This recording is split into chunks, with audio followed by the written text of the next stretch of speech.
We are live on Facebook. Now, take it away, Ava. Hello again, everyone. Thanks for being here. Just taking a few minutes to have everyone join us. So while we're waiting, if you could put your name in the chat and where you're joining us from. Looks like we got San Jose.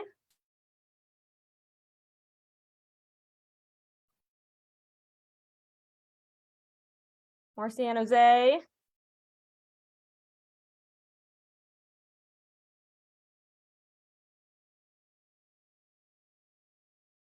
Gilroy, that's great to see. Great, seeing that it's already 6:01 and we have a lot to cover, we're going to just dive into this. So we are here today through our partnership with Valley Water to talk about how you can save water indoors. During this presentation, Aaron Edelstein from Bottom Line Utility Solutions will discuss tips and tricks that can help lessen your water use and your water bill. Before we continue, you might have noticed that this webinar program is being translated into 4 different languages. At this moment, please select your language and also click mute original audio if you are going into breakout room that isn't English and you wouldn't like to hear the original audio. You can go ahead and do this now. Okay, so who are we and what's Daily Axe? For those who are unfamiliar with our organization, Daily Axe is a holistic environmental education nonprofit based out of Petaluma, California. We mainly work throughout Sonoma County, but we are partnering beyond. We strive to make connected, equitable, climate-resilient communities and give people the tools and knowledge to lessen their environmental impact while maintaining a full lifestyle. We at Daily Axe believe in the power of daily actions, hence the name of the organization. We strive to connect the community and inspire positive change. We do this by educational programs, action campaigns, and influencing policy. This program is in a Zoom webinar format, so if you have questions during the presentation, please put them into the Q&A and they will be answered at the end of the presentation. Feel free to use the chat to share resources or communicate with the entire audience.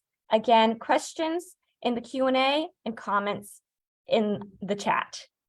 So now with all of those logistics out of the way, let's get started. I'm going to stop sharing my screen and I'm going to pass it over to Mary and Cindy from Valley Water.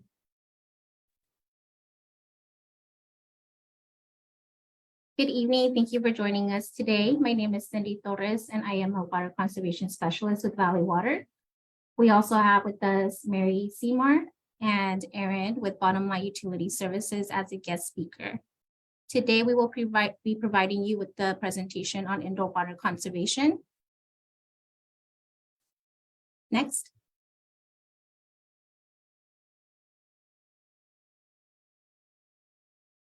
Next. I apologize. I'm having just a bit of a technical difficulty.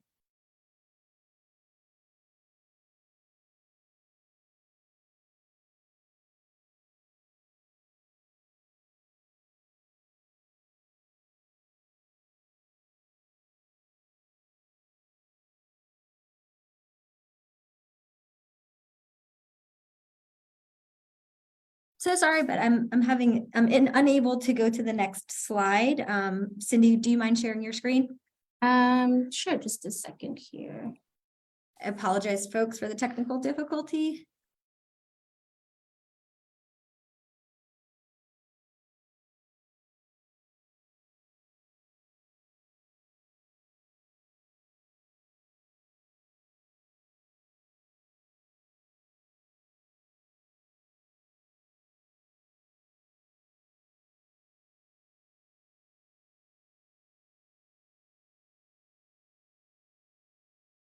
Nice. Cindy and Mary, let me know if there's anything that we can do to support.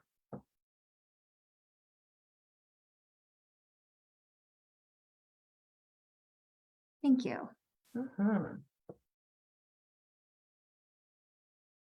Well, we do have a couple moments. If those who are in the audience maybe want to drop in the chat again where you're joining from, or if there's something that you're particularly interested in learning about today.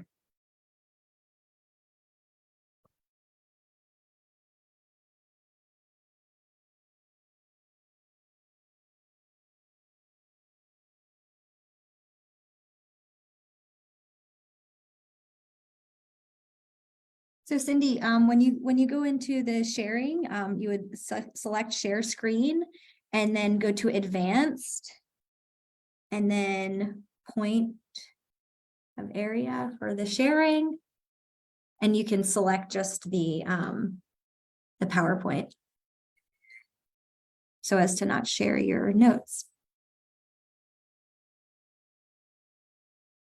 I'm having some technical difficulties too, so just a second, apologize about that.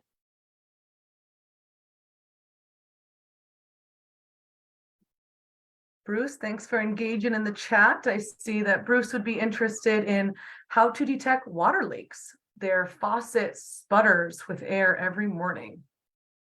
Appreciate that, Bruce. Kathy, welcome from Sebastopol. Nice. Shannon from Morgan Hill. Appreciate the patience here and engaging in the chat. It is nice to hear from you all, especially when we can't see you.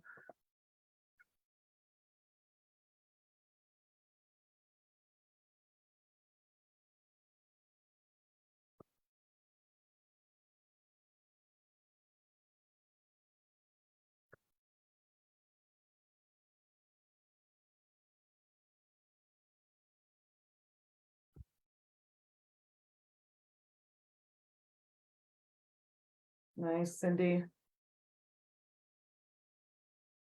That's looking good on our end.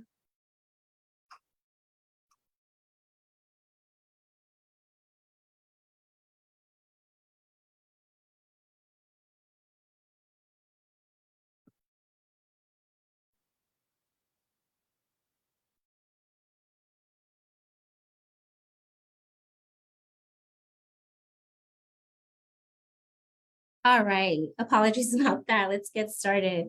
So before we get started, we'd like to provide you with a brief introduction to Valley Water. So who is Valley Water? What do we do and who do we serve? Valley Water, previously known as Santa Clara Valley Water District, serves nearly 2 million people who live and work in Santa Clara County. Valley Water is a water wholesaler, not a water retailer. We provide water to 13 local water retailers who then get the water from us to you. Valley Water's mission is to provide Silicon Valley with safe, clean water for a healthy life, environment, and economy. And we do that through ensuring clean, reliable water supply, providing flood protection, and being stewards of the environment. Today, we will be walking you through information you already have. You can't conserve what you don't measure, which is why understanding your water bill and your water meters are key components in learning to conserve water indoors. We're also going to talk about leak detection techniques, and my colleague Mary will touch on modernized technology to help monitor your water use. Then we will hand it off to our guest speaker today to talk about your indoor plumbing fixtures to help increase efficiency. And we'll also share some available resources with you.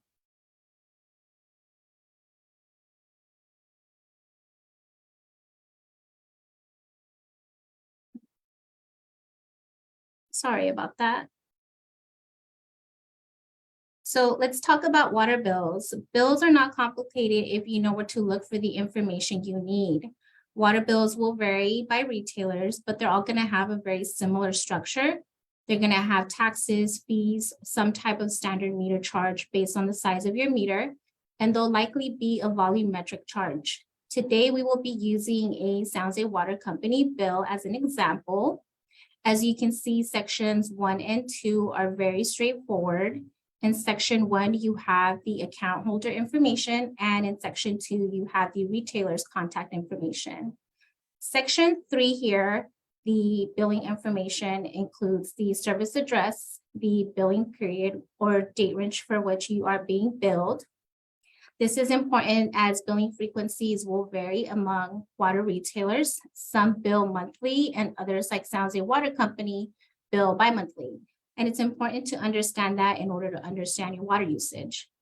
Here you will also find the rate schedule code, water service size, which is the size of your meter, and that often depends on the size of your home. And most importantly, it has your previous and current meter readings, which determines your total water usage for the billing period, which is measured in CCFs. You might be asking yourself, what is a CCF? That is a unit of measurement for this retailer, which I will talk a little bit more about shortly. There are many costs related to providing reliable water service and ensuring it meets drinking standards. And those charges are reflected in Section 4 under current charges. There's a lot of information to cover here, but what I want to focus your attention on are the service charge and quantity charges. The service charge is applied to all customers regardless of how much water is used. This charge will depend on the size of your meter. It is a fixed cost used by all water retailers that covers expenses related to operating and maintaining water systems. Ultimately, it ensures that you have reliable, clean, ready-to-use water when you turn on your faucet. Now, quantity charges reflects water usage charges for actual water used during the billing period. So let's go back to Section 3. You are billed for every CCF, which stands for centum cubic foot of water used. 1 CCF is equal to 100 cubic feet, or 748 gallons of water. So here you can see that the total water usage for this billing period is 41 CCF, which is the difference between the previous and the current meter reading. So what does that equal to in gallons? To convert the CCF to gallons, you would simply multiply the number of CCF by 748 gallons, which in this case is 30,668 gallons. Now that is a lot of water. And for that reason, some retailers have established monthly or bi-monthly water allocations, and you are billed at different tiers based on your water usage. As reflected on the bottom left, using that example, the first 6 CCF of those 41 CCF used during this billing period are billed at the first tier. The 7 to 36 are billed at the second tier, and anything over the 36 CCF would be billed at the third tier. The most efficient water usage would be between the 2 top tiers, so that's what you would want to stay between.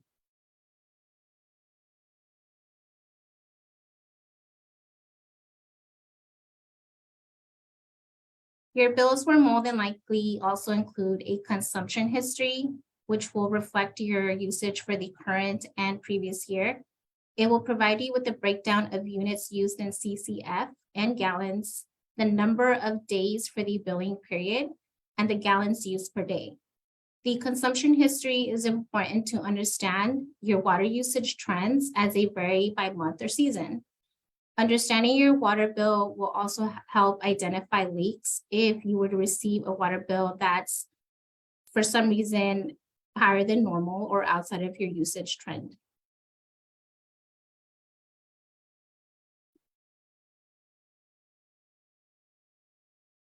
So we have a poll question for you today.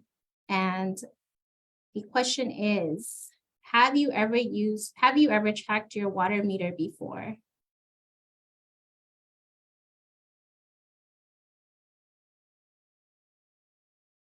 All right, so for those of you that haven't checked your water meter before, locating your water meter and knowing how to read it not only gives you insight to your water usage, it can also help you detect leaks. Here are 2 examples of meter locations. On the left is an example of a meter bank located at a HOA complex, and on the right is an example of a water meter located adjacent to the house valve in front of a single-family home. For a single-family home, the meter should be located near the street, driveway, or sidewalk. You'll want to look for a rectangular box as shown on the right that is marked water on the lid.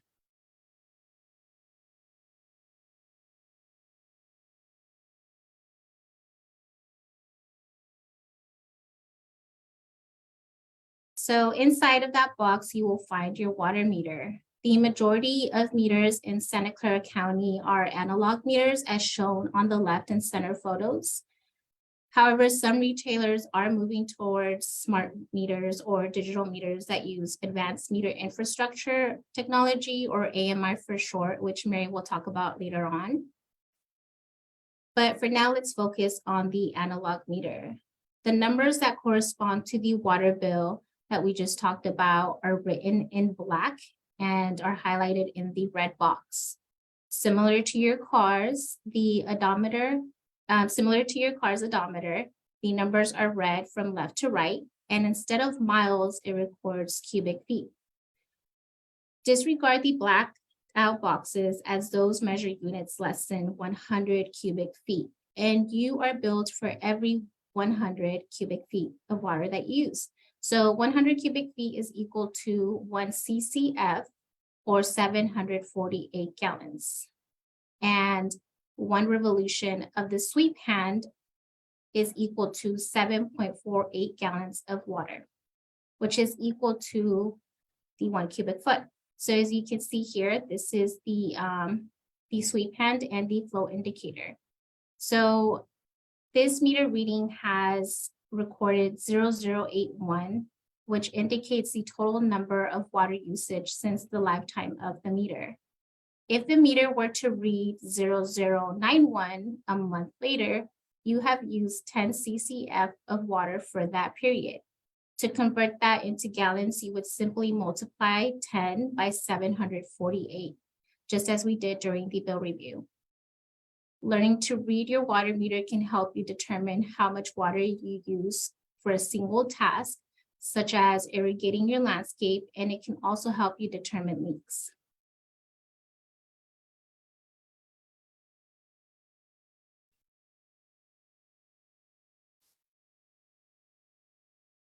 So let's talk a little bit about how that process works.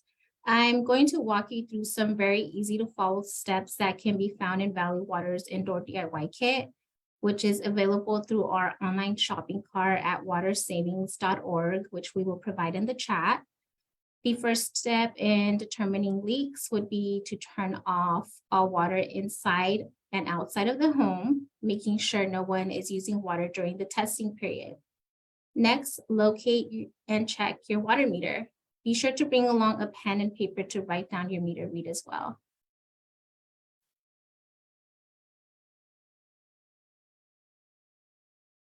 So when checking your meter, you should see no movement, meaning the sweep hand, which is highlighted here in red, should not be moving, as well as the low flow indicator, which is the little red triangle highlighted here. The low flow indicator is used to measure water that is flowing through the meter, indicating that water is being used. If the flow indicator is turning after you turned off all water usage inside the property, you've got a leak. However, if it's not moving, there's still a very slight possibility you may still have a very small leak that is not being detected by looking at the meter. You can rule out the possibility of a small leak by performing a leak test. Simply place a toothpick on the face of the meter and line it up with the low flow indicator as shown in the center photo. Remember to keep all the water devices off and wait for 30 minutes. You will then check your meter again to see if the low flow indicator has moved. As you can see here in the picture on the right, the low flow indicator has moved, indicating there is a leak.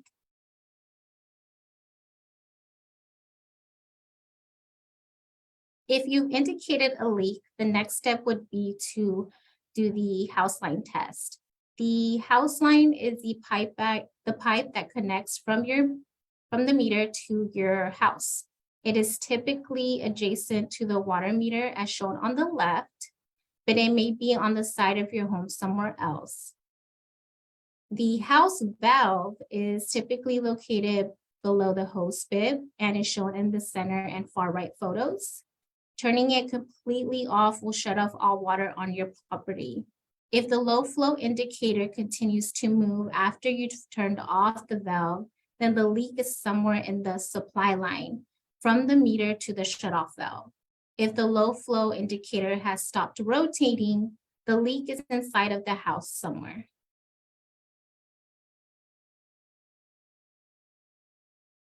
Leaks waste a tremendous amount of water and can develop into more serious plumbing issues if left unfixed.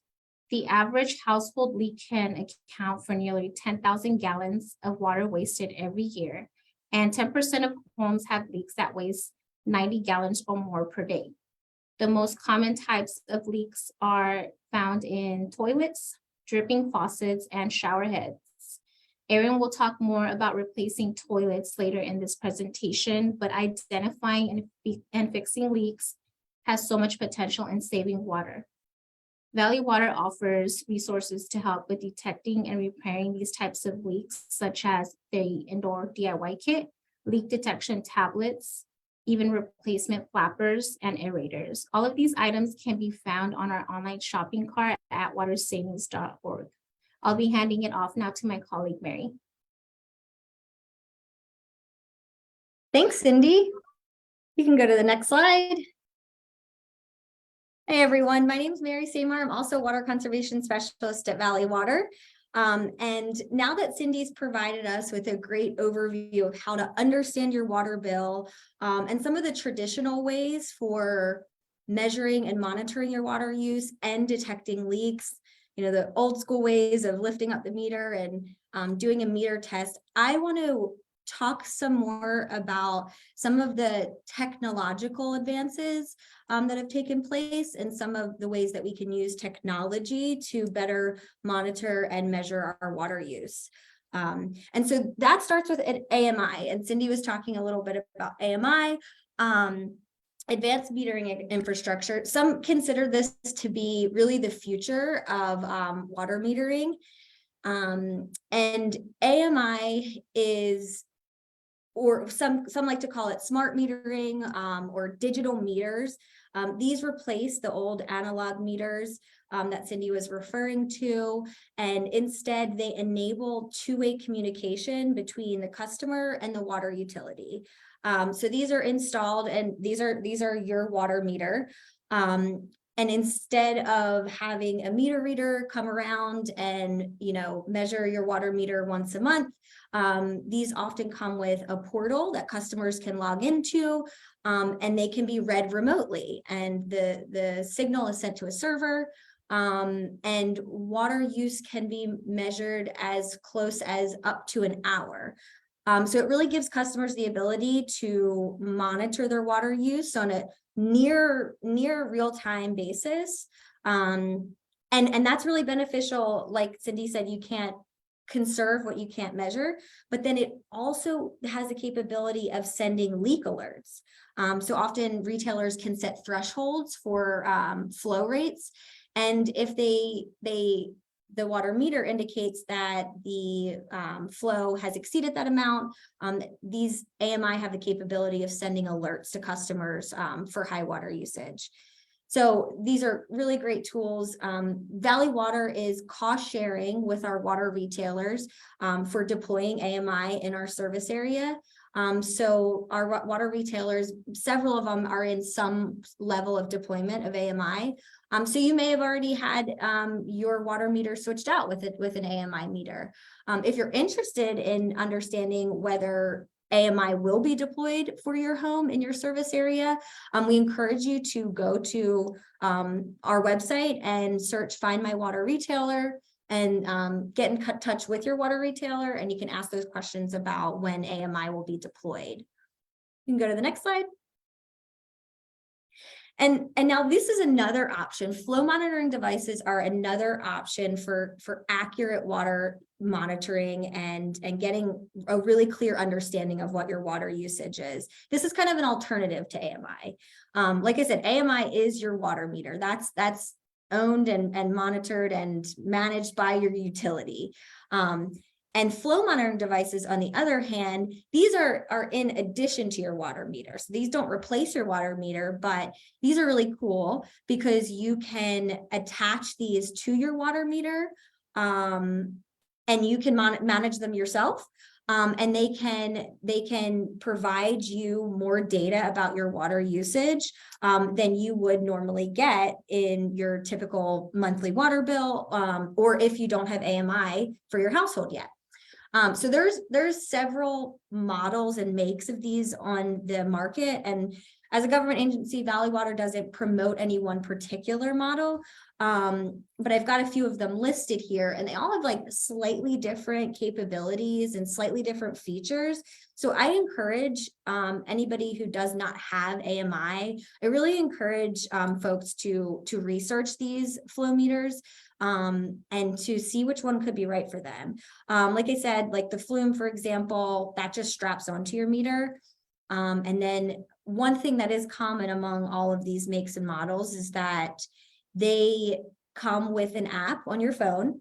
And as they're measuring the water usage, you can also get leak alerts, and you can look at an analysis of your water meter. Some of them can even identify where your usage is coming from, indoor or outdoors, and some of them even have water shutoff capability. So if you're on vacation and you get an alert that a pipe has burst, or you have a high leak alert, some of them have the capability to shut the water off for you.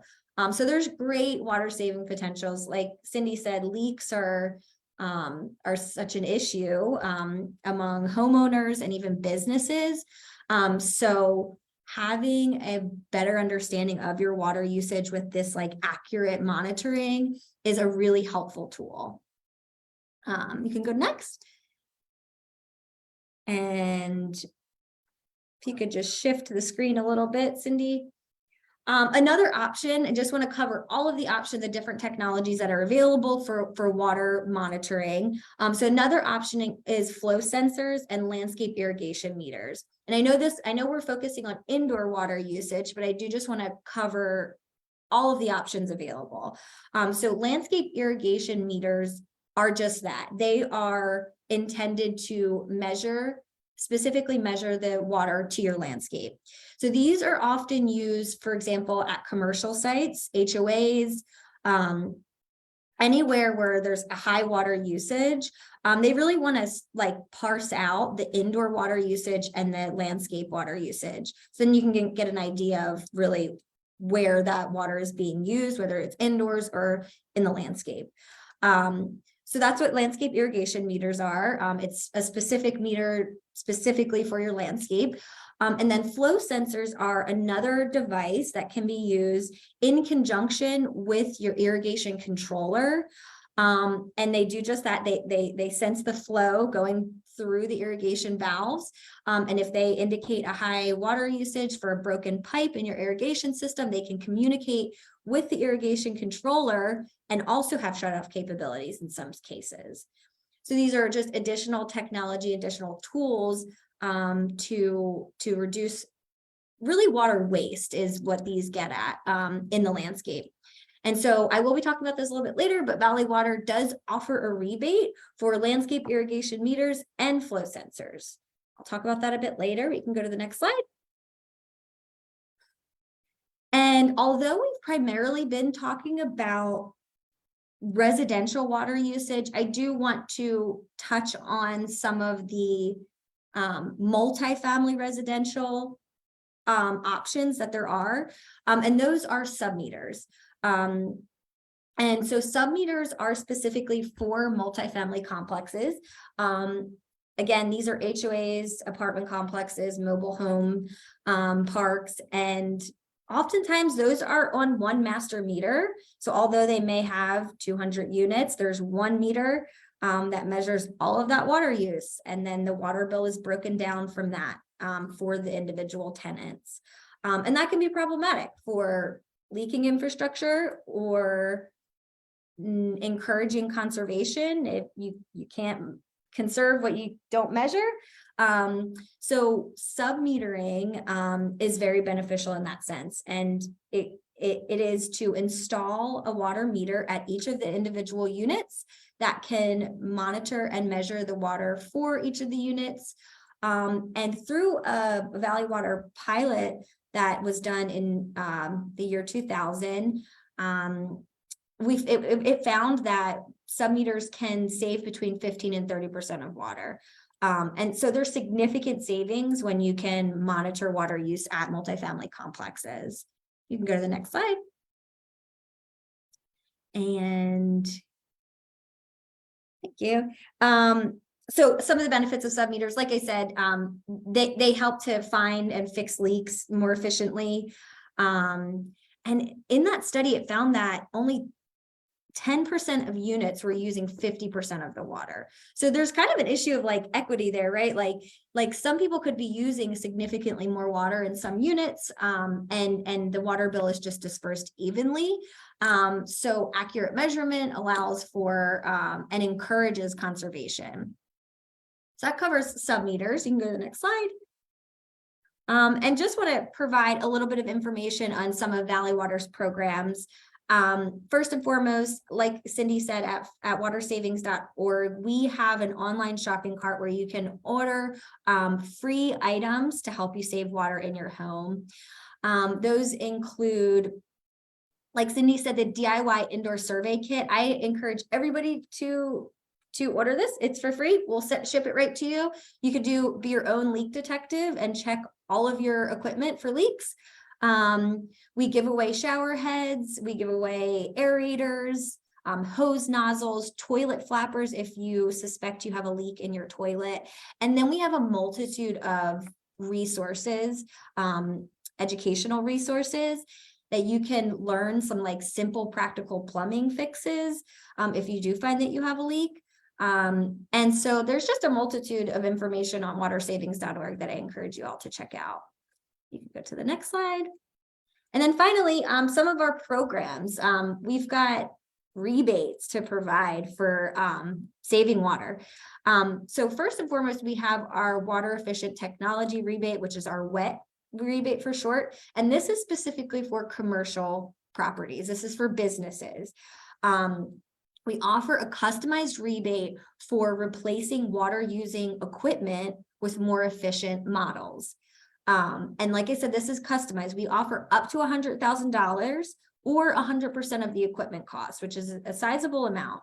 The rebate is based on water saved. So we meter before and after installing the equipment, and we rebate based on the amount of water that is saved. Some of the examples of some of the previous rebates that we've provided are cooling towers, production equipment, laundry equipment, food processors, anything that uses water that can be replaced with a more efficient model, we can customize a rebate for. We also do offer rebates, like I mentioned, for the submeters, $150 per submeter installed. And then we do offer up to $1,000 for flow sensors and landscape irrigation meters. So that covers everything for Valley Water's program, and I will turn it over to Aaron to talk about upgrading your plumbing fixtures. Thank you. Hi, everyone. My name is Aaron Edelstein. I work with Bottom Line Utility Solutions. We're a general contractor that does a lot of plumbing upgrade work throughout California, mainly multifamily, and we work very closely with Valley Water on some of their multifamily programs, assisting properties in the area with upgrading older and inefficient plumbing fixtures. And so I have a presentation as well that I will share the screen here. Just one second.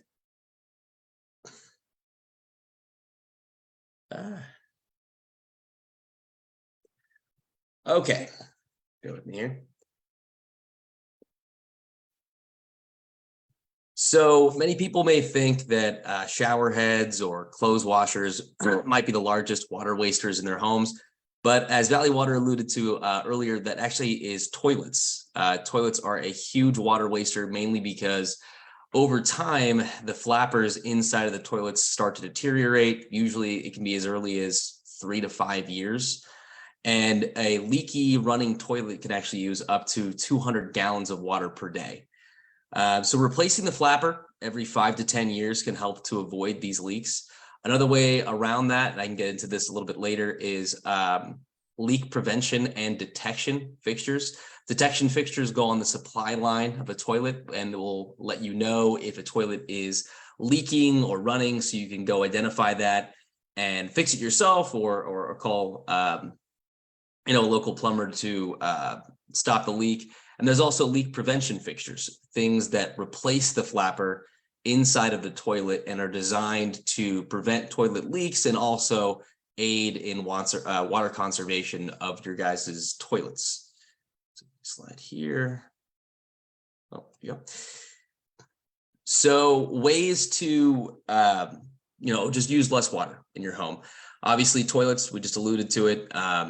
If your home was built, say, before 1994, and you have the existing original toilets from that time, they have a big bulky tank to them, they can use up to 5 gallons with every flush.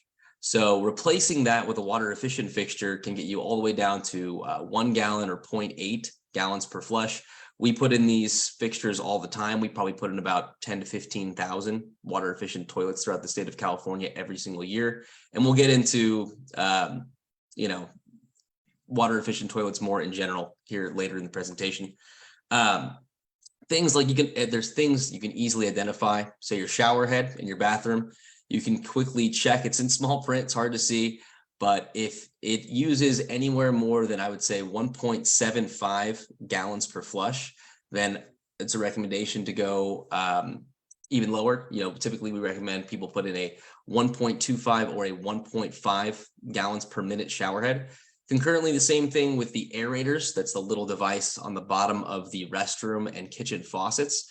If you see something along the lines of 1.5 gallons per minute in the restroom and 2.2 gallons per minute in the kitchen, it's probably time to change that out and find something that goes a little bit lower. With the kitchen, I recommend going down to 1.5 gallons per minute, and with the restroom, anywhere from 0.5 to 1.0. Those are usually the flows we use for a lot of the conservation projects we do throughout the state. As I mentioned before, the aquamizer, that's something that we're doing. That's the leak prevention fixture that replaces the flapper. There's other products like the aquamizer, but that's one of the ones we've been using to help prevent toilet leaks and also just reduce the water consumption from each toilet. Let's go to the next slide here. So a lot of the same approaches apply for renters as well as property owners. As before, always check your meters. That's a quick and easy way to see if you have a leak, because you can track irregular activity. If the last couple of months have been steady and all of a sudden there's a spike in usage, most likely you have some sort of leak, and more often than not, it's going to be coming from the toilet. And then there's simple tricks, obviously shorter showers, using the faucets less often, only do full loads of laundry, same thing with your dishwasher. So let's go to the next slide here. So as alluded to before, you should check out the Valley Water shopping cart. There's some free upgrades that Mary and the team mentioned before, things like shower heads, aerators, a bunch of cool little stuff that you can get for free to help you guys reduce your utility bills. So one of the things you also want to make sure, and I'll get into this a little bit later, is making sure that any water efficient fixture that you purchase for your home is WaterSense approved. You're going to want to make sure you have that because there are some fixtures out there that may not work properly, but if it's WaterSense, it's safe to put in your home. So the benefits of addressing leaks could mean savings of hundreds of dollars annually, especially with toilets. As I mentioned before, if they use, if a leaky running toilet and you don't even know about it, you could be losing hundreds of gallons of water a day, and that could lead to pretty high utility bills at the end of the year. Let's see here, go to the next slide. So are high efficient fixtures right for you? The short answer is always going to be yes. We all know what in my industry, we work with a lot of people that are hesitant at times about water efficient fixtures. Do they work? Do I have to flush the toilet multiple times? But the technology is advanced over the years to where that really isn't an issue. anymore. We put in, like I mentioned, 10 to 15,000 toilets a year, and them not flushing properly is not something we commonly hear. Sorry, lost my spot here. So one of the things is if you get into water efficient fixtures now, you'll just be reaping the benefits, reaping the savings instead of waiting. Because we've had a lot of people in our line of work, wait to address toilets that have been sitting there for 40 years. Their water bills have been sky high for the last number of years, but finally they came around, and their utility bills are they're showing them why they did it in the first place. So there's a lot of different options. As a contractor, we're not product specific in what we put in, but here's a couple of products that we use: Western Pottery, Caroma, HD Supply. A lot of these fixtures we use for the projects we do. The key things you want to look for, as I mentioned, you always want to make sure that there's a water sense label when you're purchasing any kind of plumbing upgrade for your home. Another key thing is what's called a MAPS score. And here we put a link to it where you can check the toilet you're purchasing. We always recommend that the fixture rates an 800 out of 1,000 or more. The average toilet in a home, that's 1.5 gallons per flush. That's the common toilet you might find. That will usually range from 400 to 500 out of 1,000. So if anything, these fixtures will flush better, and obviously they will save water and on your utility costs. Let's go here to the next slide. So as I mentioned before, there is still a lot of people out there that they think that water efficient toilets will not perform well. They will flush multiple times. They'll cause more headache than savings. But as I alluded to before, we put in quite a lot of toilets every year, and that's not really something we hear about. Maybe 5-10 years ago when the technology wasn't quite there. And as I mentioned before, they should work better than most fixtures that you already have in your home. Let's go to the next slide here. And the other thing I want to mention really quick is the older a toilet is. So I did mention it, I believe, before, but the older a toilet is, the more likely the flapper is to be worn down, to leak, to more commonly leak. And it's just not something that people think about when they see a high water bill. They think that they've been taking longer showers, or there's been some kind of, I don't know, but toilet leaks is commonly the culprit for a large utility bill. So I wanted to go into a couple other things here, a couple other energy and water savers, mainly on the water side. When to upgrade your washing machines and dishwashing machines. So as I mentioned here, dishwashers have a lifespan of 10 years. Typically, washing machines have a lifespan of 11. And concurrently, so with with plumbing upgrades for your homes, you always want to make sure there is the water sense label. For dishwashers, washing machines, water heaters, always make sure the Energy Star label is there. That's what you're going to want to see when purchasing new equipment for your home that is energy efficient. So water heaters, we wanted to quickly touch on this as well. These are not typically huge water savers, but they are fairly large energy savers, and it's kind of dependent on which way you go. The three main things, that we have 4 here, but the 3 main things that we look for our clients is high efficiency systems, tankless water heaters that just drastically reduce the amount of gas that you use to heat the water for your home, and then heat pump water heaters, essentially the electrification of a gas boiler or water heater, depending on the property. So I wanted to quickly, sorry about that, lost my place again. Phone keeps bugging out here.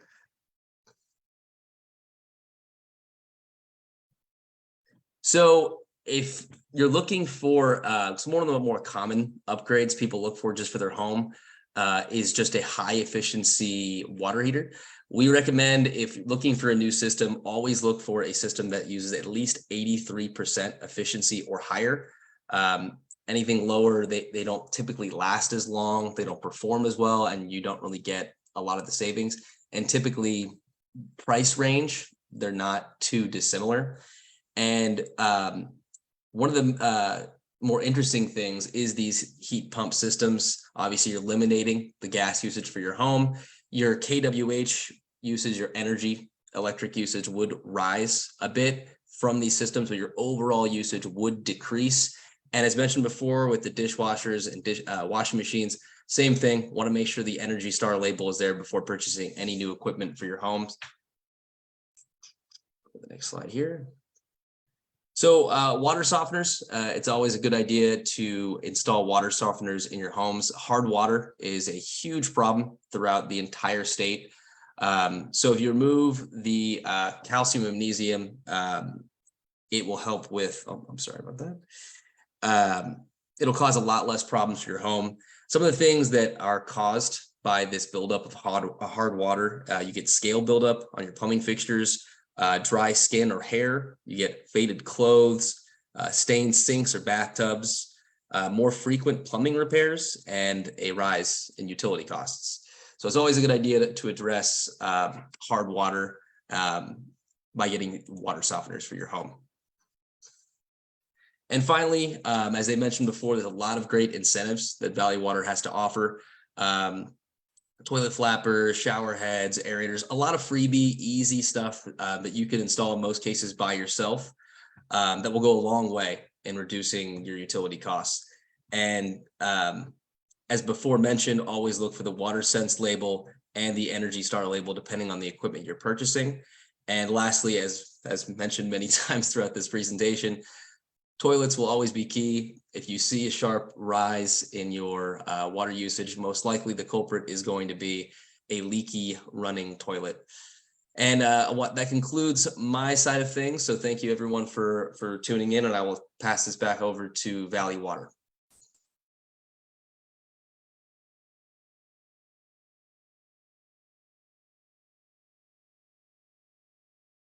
That actually wraps everything up. Ava, if you want to hop back in for the question and answer. Sounds good. Great. Thank you, everyone, for your participation. Great presentations. We're going to hop into Q&A. So if you have any questions for our presenters, please drop them into the Q&A section now.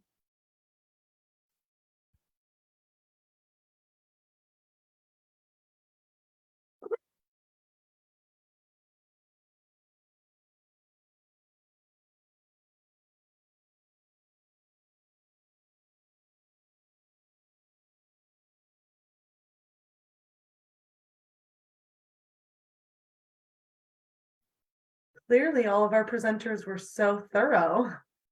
They're pondering questions.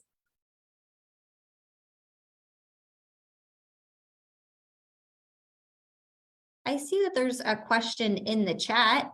Interested in links to efficient water heater systems, please. And I can actually provide that.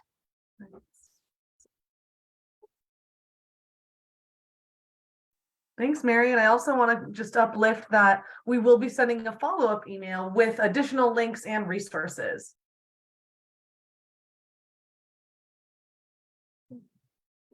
Great. Kathy, I see your comment here about the heat pump water heater. A heat pump water heater is just an electric way to heat your water. So instead of using traditionally gas to heat the water in your homes, it's an electric system. Typically, these are a bit complex to put in the home. So I would have somebody come out and evaluate your electrical equipment to see if you have capacity to put in a heat pump system, because typically it requires a bit of electrical capacity from your home to get these systems going.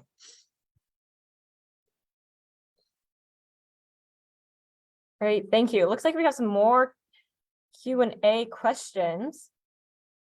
I'm just going to share my screen really fast.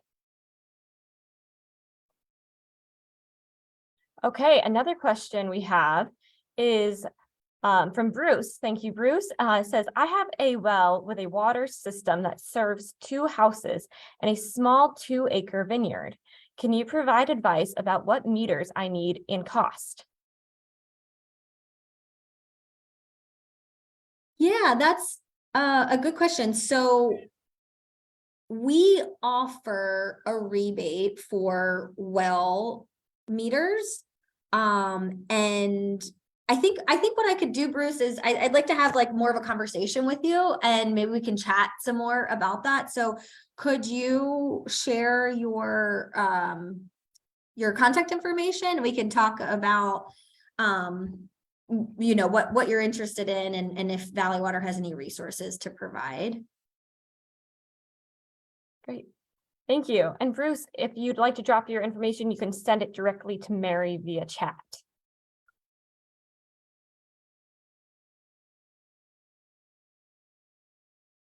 Any other questions regarding this topic of indoor water leak detection, or stories anybody would like to share?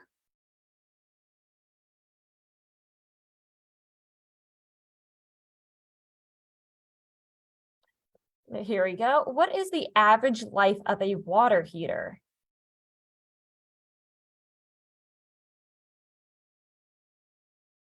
I can speak to that. A traditional water heater that isn't above 83% efficiency will last 6 to 12 years. A heat pump water heater will usually last anywhere from 10 to 15. Tankless systems, they'll last closer to 20. And the high efficiency water heaters will also last close to about 15 to 20 years. Great, thank you, Aaron. It looks like a lot of questions are, well, a few questions are starting to come in, which is good. I know it's a heavy topic, so I'm sure people are just thinking of their questions. Thank you, Joan, for your question. It says, I'm an HOA president and we're watching our water bill climb and climb. Would love to know more about submeters. Yeah, Joan, I'd love to talk with you more about it. I actually manage that program. So I could definitely support you through the whole application process. There are a few, the eligibility requirements are just, it sounds, just that you have, you're on a master meter, and then that there are individual water lines to each of the units. There's some certification through the county weights and measures department. That's external to Valley Water, but we do verify. And that has to do with the efficacy of the submeters that you select.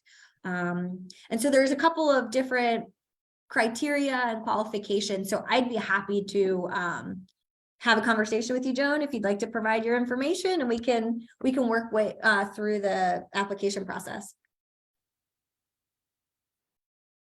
Okay, and I have your email. Great, looks like people are dropping their information. Joan's also asking, how does tankless work? Just curious, and will it work for residential?